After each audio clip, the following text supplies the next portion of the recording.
Tuan-tuan yang dirahmati Allah sekalian, sebiji kurma yang disedekahkan dengan ikhlas datang daripada sumber yang halal. Betul-betul duit dia, betul-betul duit daripada titik peluh dia yang halal, bukan syubhah dan bukan haram.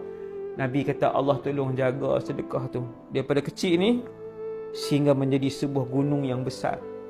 Nanti dia akan melihat dengan mata kasar dia di padang mahsyar.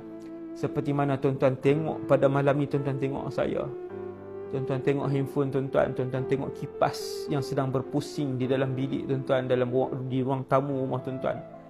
Begitulah besarnya pahala yang akan tuan-tuan tengok nanti di mahsyar dengan biji mata ni lah. Biji mata yang sama, orang yang sama, nama yang sama, pemilik mata yang sama.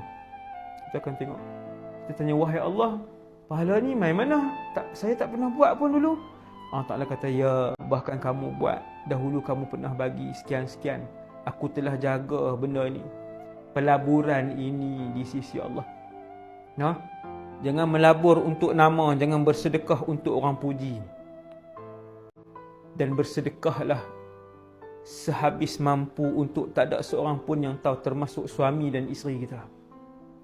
Ini yang terbaik. Ini yang terbaik. Allah Ta'ala akan jaga. Sedekah yang ikhlas datang daripada sumber yang halal akan dijaga oleh Allah. Itulah pelaburan yang paling utama.